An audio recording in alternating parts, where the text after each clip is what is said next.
Fantastic. All right. If you would read the Word of God, it'll be up on the screens here. I'll read. You can read along. If you're able to stand, that's great. If you can't, don't worry about it. It's not a requirement.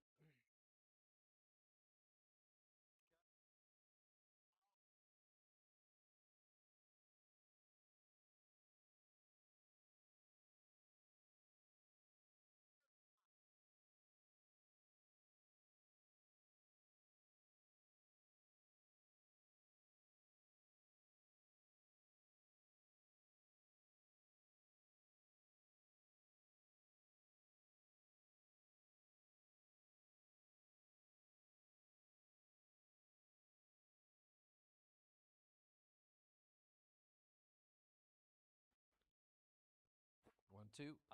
There we go. That's better. All right. Hopefully it's not going to be too loud. Just down a touch, maybe. I know. I'm so soft spoken. It's hard to get the balance right. Here we go.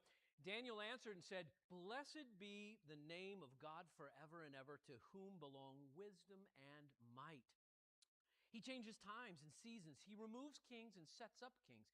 He gives wisdom to the wise and knowledge to those who have understanding. He reveals deep and hidden things.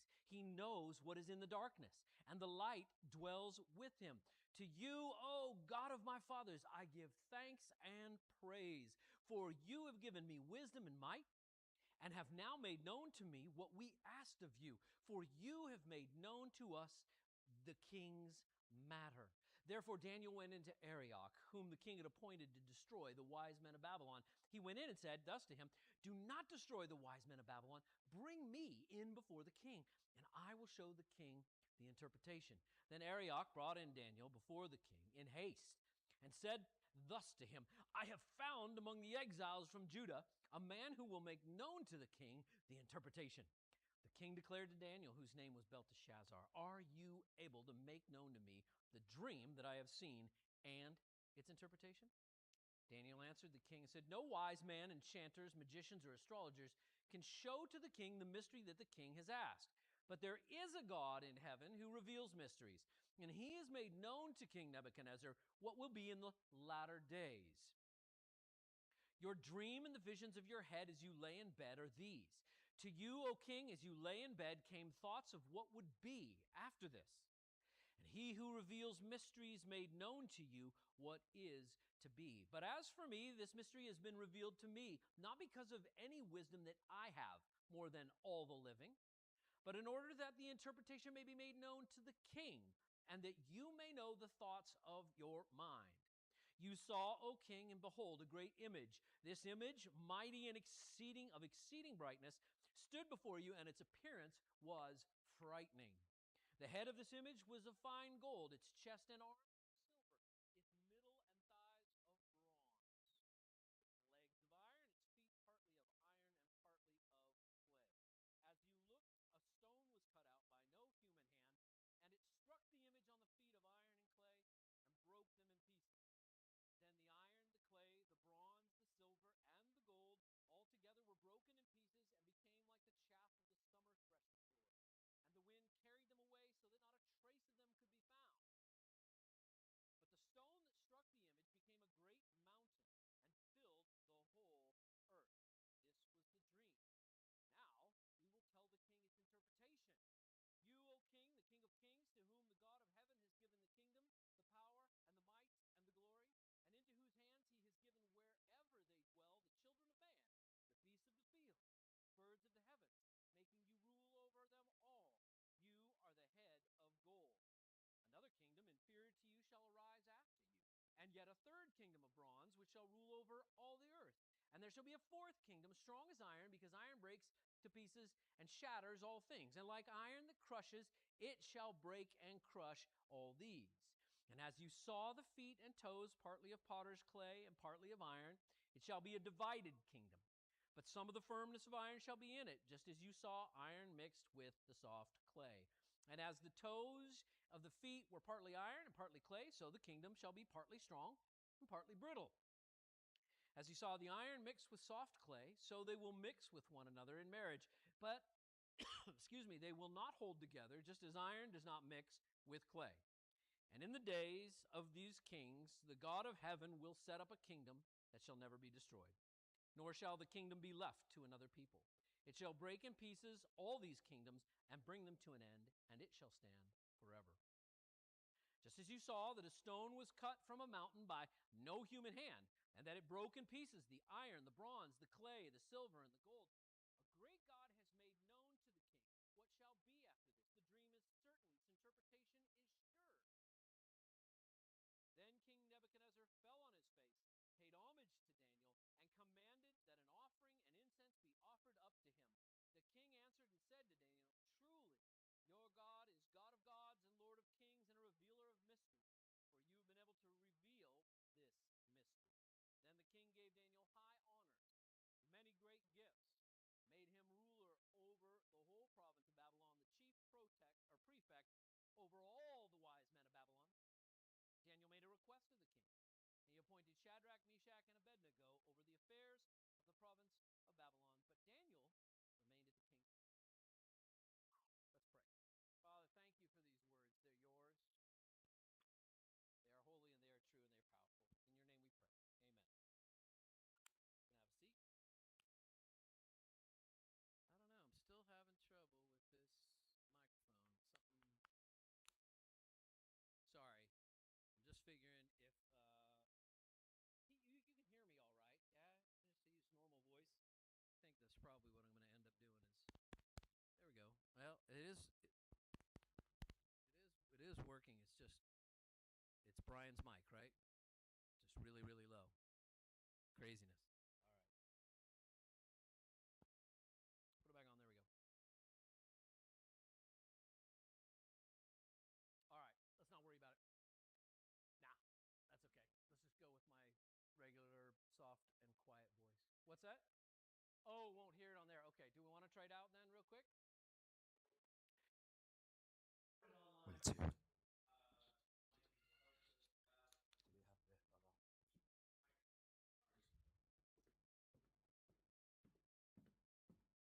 it's not the shades last week giving me trouble, not obeying me, it's my microphone this week not listening to me. Okay. Oh, I need a little batteries. I need the, don't worry about it here. I'll clip it on. Technology. It's amazing when it works. There we go. How's that? Is that a little bit better? Maybe down just a touch? All right. Okay. All right. All right. Let's stand up again. I'm going to read the whole thing over again. No, just kidding. Just joking. I know, online. Just joking. All right. We talked last week, didn't we? Let's remind ourselves of what the theme we've got for the book of Daniel is. This is how I was thinking, and we put this together, all right? You're going to see, does this bear out as we continue to delve into Daniel? The theme of Daniel is that hope motivates faithfulness and brings peace, okay? In this case, it's not unhelpful to think of it as a formula, although I just said we're not formulaic. We can understand this as something that is really true. It goes like this. If I have, in all situations in my life, the belief that God will bring good in every situation, that is the definition of Christian hope, by the way. That God will bring good out of that is hope. If I have that belief in every situation of my life, He will bring good from those situations, right? That, coupled with faithfulness, you get it, they're connected. Faithfulness of God, if I have faithfulness that God will bring good, those two things together equal me having peace in my life, you having peace in your life. Does that follow? If you believe that every situation God rules over and reigns over, and therefore He is correct in His promises to us in the Bible where it says He will bring good, that creates a faithfulness. Then I trust God. I believe that it is right what He says about Himself and how He works. I have faith in Him. That then equals peace in every situation. See how that works? The reverse is also true, this equation, so to speak. If indeed right now you are experiencing, if you're experiencing a lack of peace, a chaos, a sense of out of controlness, you know what I'm talking about, then it is and you're a follower of Jesus Christ, then it is very possible that there's like a faithlessness going on. I'm not accusing, because we are all a part of this situation. We all have these moments, don't we? But it helps to be clear. What's the root? Everybody asks, okay, I want more peace. I want more peace. I don't understand. The world is going crazy.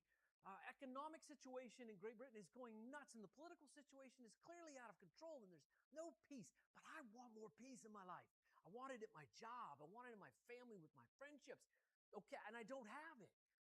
Well, then we can very clearly ask, is there a faith, an active, practical, everyday faith in God that He is going to bring good in every situation? I would bet in almost every situation the answer is no. If you are experiencing a lack of peace, it may just be momentarily. And don't get me wrong, again, we all are susceptible to this. This is only to help you open your eyes and go, well, you know what? Drinking a whole bunch of alcohol, or taking some drugs, or going on a binge shopping, or eating a whole 5 pizzas by yourself and 3 tubs of ice cream is not going to bring you the peace you're looking for. The peace that passes understanding guards your hearts and minds in Christ Jesus, the Bible said. It is relationship with Jesus that brings peace in every situation. So you can work it forward and you can work it back. And this is the theme of Daniel. I believe Daniel is trying to show us this in these illustrations, in this narrative. This is definitely what is going on. Number one, though circumstances appear to favor ungodly people and institutions, Babylon, the king of Babylon, Nebuchadnezzar, has just taken over all of Jerusalem and taken everybody captive, or taken the best of that city captive, and they are now in a pagan city. Daniel, Hananiah, Azariah, Mishael, and many others are now in a pagan country, and it's looking like they rule and reign, and the Babylonian gods are the powerful ones, and Nebuchadnezzar is in control. It's his kingdom. He's the king. They serve at his pleasure, right? It looks like this. Even though Daniel and his friends are in a good place, so to speak, God is in absolute control. Even though it appears, God is in absolute control. He is absolutely sovereign, is what we would say. That's number one. And number two, rely on your relationship with Jesus. Daniel wouldn't say Jesus. Daniel would say, rely on your relationship with the God who is in control. He is worthy of our faithfulness.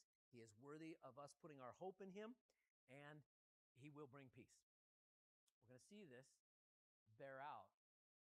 And just as like a little kick, there's a bigger thing going on that is wound throughout the entirety of the Bible, and I'm going to show that hopefully to you in just a moment. Now, we're going to move pretty quick because I think there's interesting and good things to draw out from each one of these. So I've broken that narrative that we just read into a number of sections so we can note those things. It's going to go really pretty quick, though, so hold on. Here we go. Number one, what does Daniel do? He has gone back to pray. He has asked Hananiah, Azariah, Mishael to pray with him, to give an answer to what the king has requested. Why? Because there's a death sentence on his head. He's about to be executed with all of the wise men of Babylon. Okay? It's a pretty serious scenario going on right here. He goes to God. God answers him. And what does he do? We need to note this. When God answers and gives Daniel and his friends the wisdom they need and the insight, Daniel answered and said, "Blessed be the name of the God, of God forever and ever, to whom belong wisdom and might. He changes seasons, etc., etc." What is Daniel doing? He's singing a song. He is praising. He is being thankful to God. Now look, he could have said, "Right, gotta go, God. Arioch, I gotta get in front of the king because our heads are about to be, time is of the essence. I don't have time to stop and compose a song and compose a prayer of thankfulness." But Daniel doesn't even just go, "God, thank you. I'm out. Arioch, let's go. Let's go talk to the king." Look at what he does. You go back and read that sometime and look at what he's saying. he's saying again and again, how many times does he say, who belong wisdom and might? He changes seasons. He gives wisdom to wise and knowledge to those who have understanding. He reveals deep and hidden things. He knows what is in darkness, and the light dwells with him.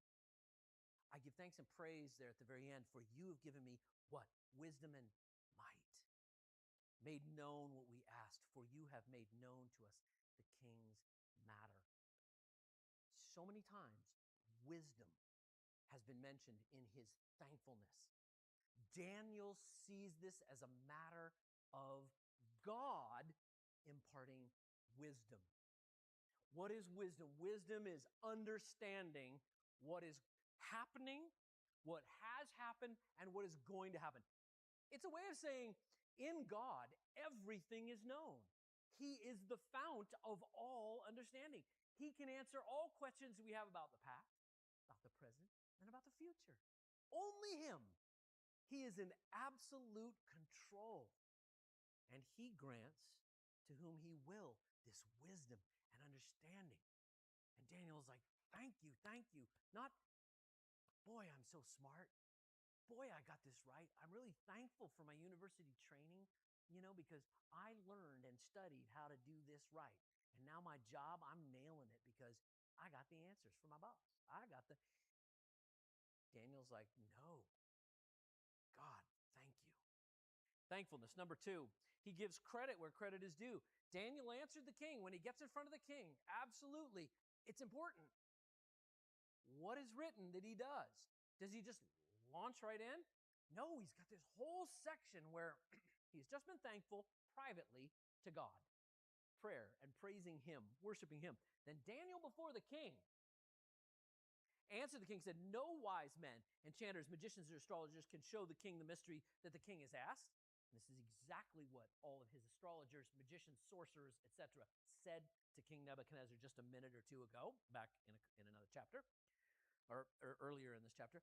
But there is a God in heaven who reveals mysteries, and he has made known to King Nebuchadnezzar what will be in the latter days.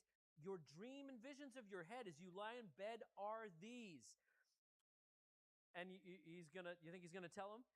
To you, O king, as you lay in bed, it came thoughts of what would be after this, and he who reveals mysteries made known to you what is to be. But as for me, the mystery has been revealed to me not because of any wisdom that I have more than all the living, but in order that the interpretation may be made known to the king, and that you may know the thoughts of your mind. What is Daniel doing? Does it seem repetitive to you? Does it seem a little much? Daniel's like, God has done this. No one can do this but God. I didn't do this, just so you know.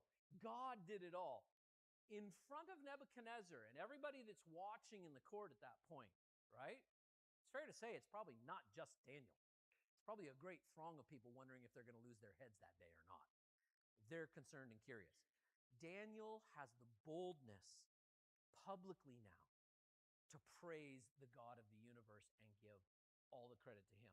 I think the reason Daniel's making it again and again and again apparent, he wants to make absolutely sure nobody can confuse the fact Daniel did not do this.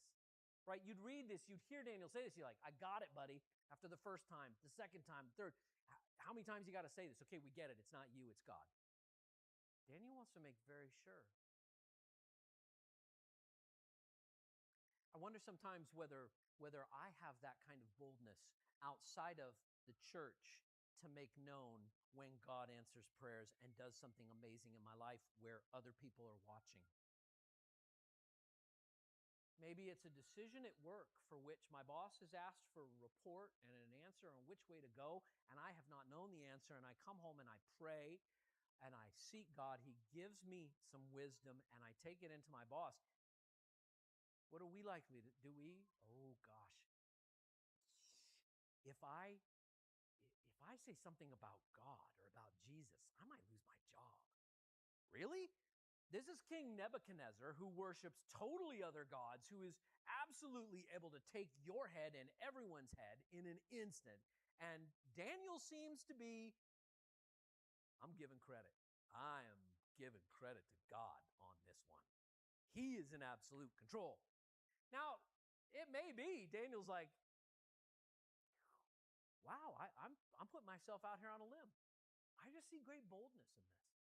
I see a guy who believes he has hope in the God who is in absolute control, who grants wisdom, whom he has a relationship with.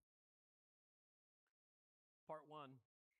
Remember, Nebuchadnezzar had asked 2 things that had never been asked of any other wise man or astrologer, or sorcerer, or magician at any time, which is, you tell me what my dream was, and then tell me the interpretation. I'm not going to tell you what it was. You do both those things. Wow. Remember, not even Joseph in Egypt with Pharaoh had to do that. Pharaoh told him what the dream was, and Daniel interpreted it because of God's assistance and wisdom. This is whoa, over the top. So the first part of this is, you saw, O king, and behold, a great image. This image, mighty and of exceeding brightness, stood before you, and its appearance was frightening.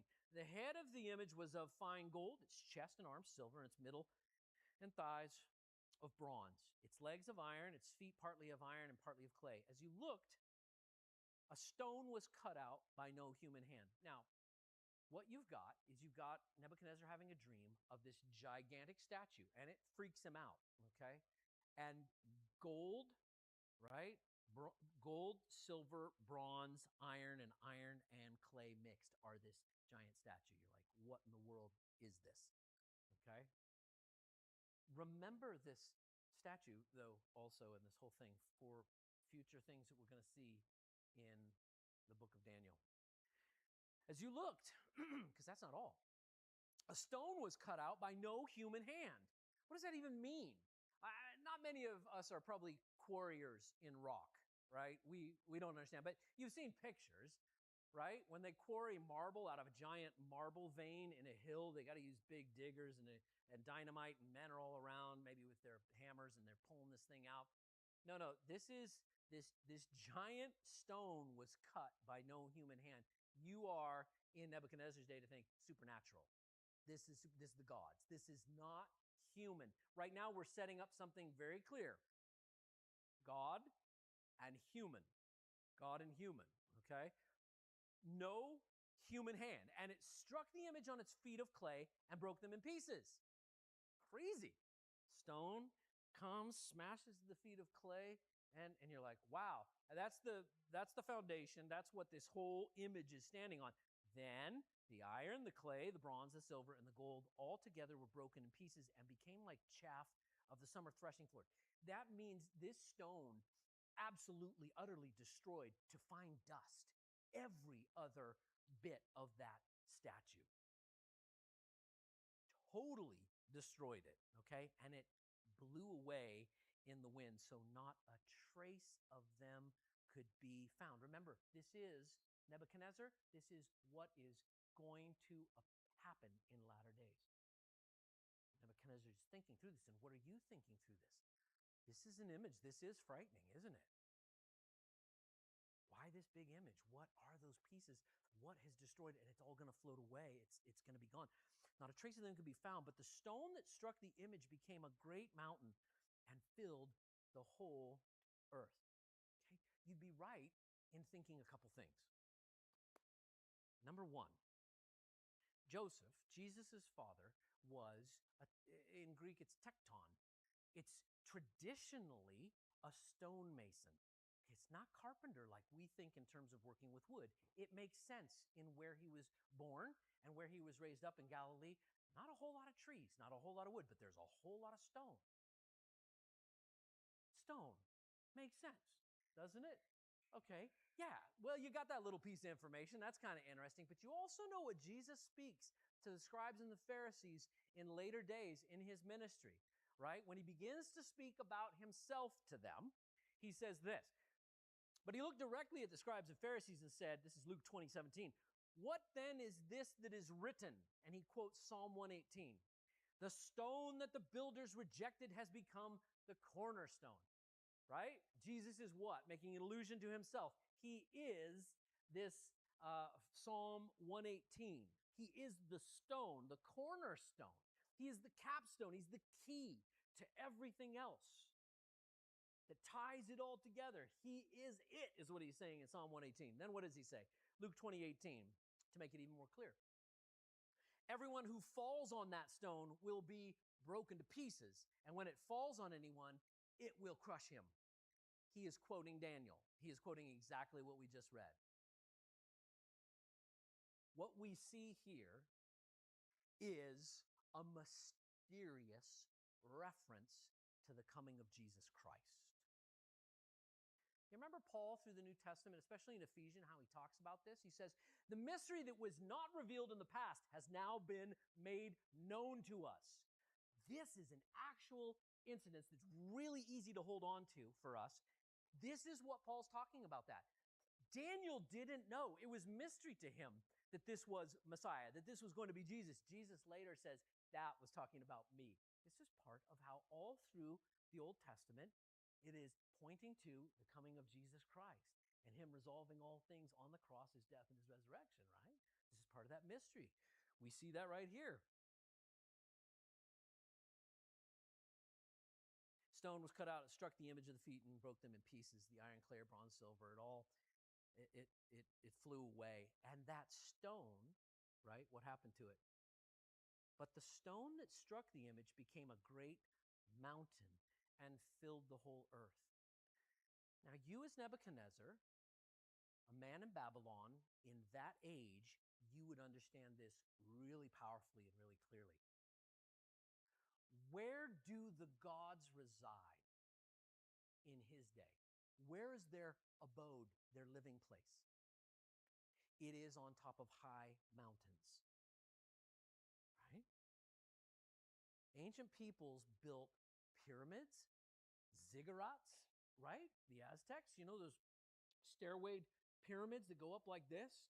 And all throughout the Middle East, even, by the way, in Ur of the Chaldees, a tower was built. Why? It was trying to get up and create a space where the gods would come down and interact. That's what mountains were, high places. Pyramids and the ziggurats and these structures are all man-made mountains, trying to get the gods to come down and interact. It's that space. Many Jewish scholars and believers look at the Garden of Eden and say the Garden of Eden was actually on a high mountain. Makes a lot of sense. Where does Israel go and worship so often with the other gods? And God gets mad. On high places, always. Jerusalem, right? The temple is built on a rock. It's on the highest place of that mountain. Where does Moses go to meet with God? He goes up on a mountain, the high place.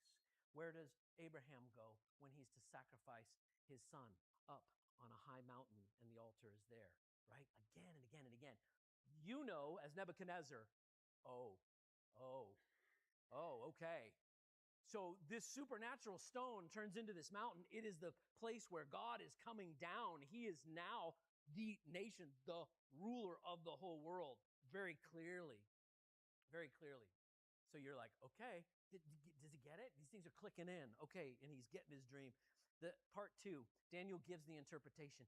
This was the dream. Now we will tell it to the king, its interpretation. You, O king, the king of kings, to whom God of heaven has given the kingdom. Again, he makes really clear. Can you believe this?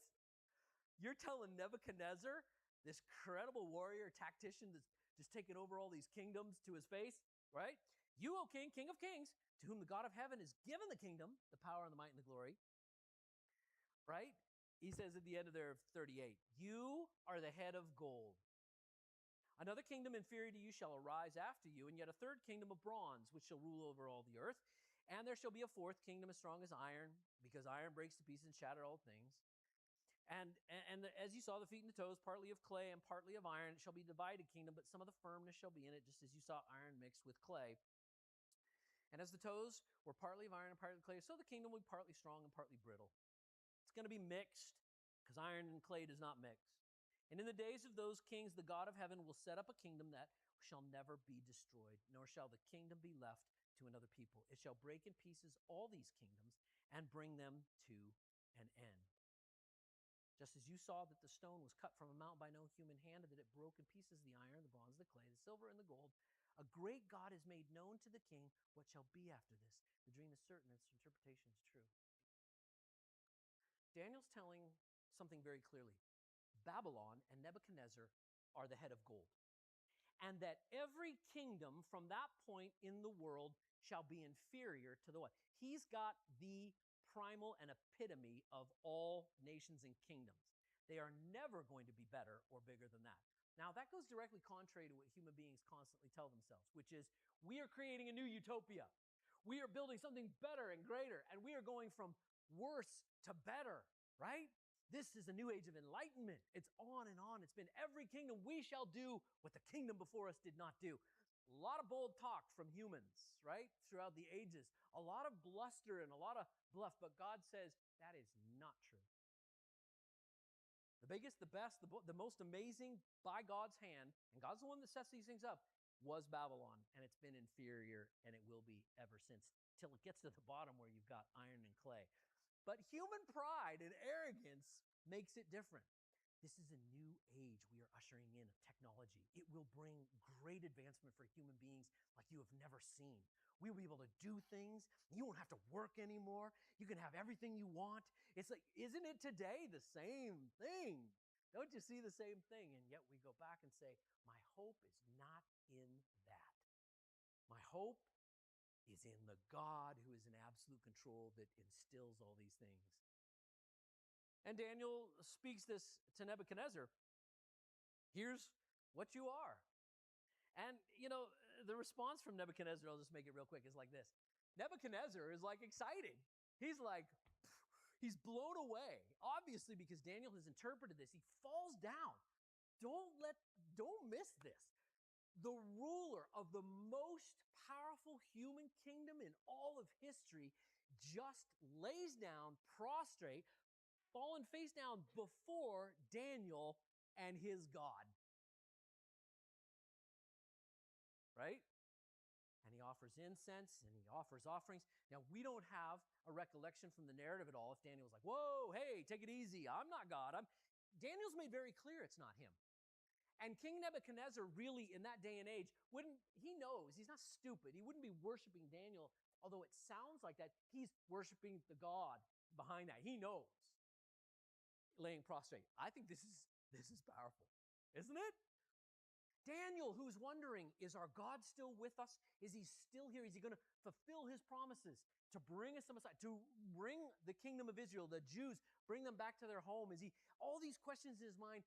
What is the answer for Daniel at this point? Absolutely, God has not left you. God is right there in Babylon. He is in total control. And now the ruler of the most powerful kingdom in all of history is bowing down before the God in front of Daniel. Wow. You got to give Nebuchadnezzar something. Nebuchadnezzar recognizes power and authority in this God. Now, it's not a conversion experience, because we're going to see that next week, in the next couple of weeks. It doesn't lead to him being a true worshiper. He just takes that and goes, hey, I'm cool with this. I've got 3 or 4 gods. I'll add God, your God, the God of the Israelites, the God of the Jews, to my pantheon. That's okay. He's okay with that. It doesn't bother him. He just adds it, but he is not converted. This is such a good picture. This is oftentimes how God works in so many different ways in all of our lives, and in our kids' lives, and in our families and workers and neighborhoods' lives, doesn't he? He's got a plan. If we have the hope and the faithfulness, we believe the God in control can bring this to fruition. We know, as Daniel did, it's God doing the work. Isn't that refreshing and peaceful to go, whew, I can trust. I can have peace. God is going to work everything for good. Nebuchadnezzar gives his response. And so I have 2 questions for us about this, and I've kind of already answered it. In this whole depiction, where is God? Where is God? Because that's a question Daniel's asking. I just said that, right? He's absolutely present right there in the midst. He has not fallen asleep. He has not gone off and done something else. He has not turned them over and said, no, I'm done with you. I cut you off completely. No, he's right there in the midst of their suffering, their difficulty, their questions. Number 2, Where's Daniel? Well, Daniel's right there too. But more importantly, where is Daniel? Is he in relationship with Babylon? Is he decided this is good? I'm just going to go with the flow.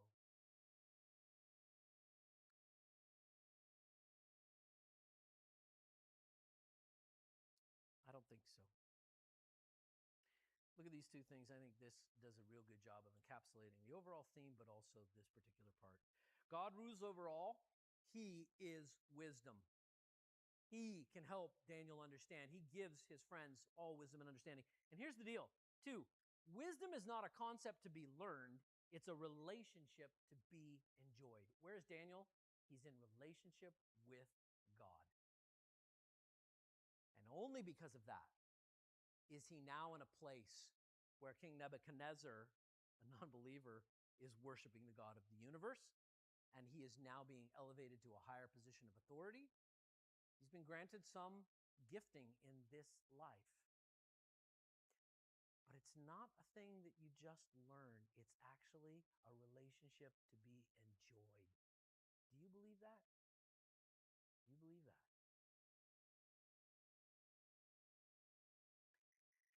Here's the last little point that I was going to make overall in the Bible. Wisdom and understanding is the key and the heart of everything. It really is. If we go back to the Garden of Eden, in chapter 3, Adam and Eve are there, and you know what happens. God says, look, of all the trees in the garden you can eat, except for the tree of the knowledge of good and evil, don't eat that one. What is that? The tree of the knowledge of good and evil is an understanding. It's a having wisdom. It is being able to make decisions about what is good and evil. The person who eats of that and has that knowledge can determine for themselves what is good and what is evil. It is incredibly powerful. I believe, this is just my interpretation, that tree was God's tree. And God was saying, that's my tree. You don't eat from that one. You eat from everything else. That one, the knowledge of good and evil, is only me. You don't need that. They didn't need that because they were in relationship like this, walking with God. They had all the wisdom, all of the understanding of good and evil that they needed. They could make they got it from God directly. What happened when they reach out and ate that fruit? They were saying, I want to be like God. I want to make my own determination of morally what is good and evil, what is right and wrong. I want to make those decisions. I want that knowledge. I want that wisdom and that ability. They were choosing that. And in that moment, they died. Did they die physically? No, not for another 800-900 years. But they immediately were severed in their relationship from God. They died spiritually immediately. All through the Bible, you can see again and again, the lesson is, will we, we're all faced with that choice again and again and again. It didn't just happen in the garden. It happens through subsequent entire history in the entirety of the Bible. The question is, will I go to God for my understanding and what is dark and light, good and evil, wise understanding? And will I get it from him and seek him? Or will I determine what is good and evil? Only I will make up. I used to think that pride, and I really do, I've changed my view, just a point on this, that the major sin in the garden was pride. They wanted what they could not have. They reached out and they grabbed it, and it is there. But the primary thing is that Adam and Eve wanted to have the knowledge of good and evil. They wanted to be God. They chose. Why? Daniel, do you see Daniel? It's the same question that comes before Daniel. Will you choose your own wisdom and your own understanding of good and evil? Will you choose your own, or will you be in relationship with the God of the universe who will, in that, you will get wisdom. You will get the knowledge of good and evil and the only true path forward. Daniel chooses what they did not choose in the garden, and God blesses him. I would say today, in so many different ways and shapes and forms, you and I are in the same position all the time. That's the question. Will we rely on ourselves? Will we go to that tree of our own? Or will we go back into relationship with God and say, what do you want? What do you think? You're in absolute control. I know that peace and understanding is yours to give. Will you give it today to me and wait on Him? It's a position of submission. It's a position of need. It's a position of, I don't have all the answers. Will we do that? Will we make the choice that so many people these days are making again and again and again?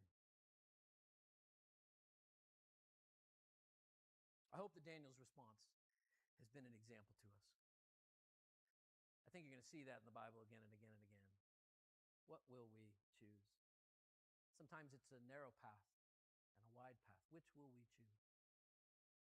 Sometimes it's the way, the truth, and the life. No one comes to the Father but through me. It's phrased in many different ways, but beautifully done. Let's pray.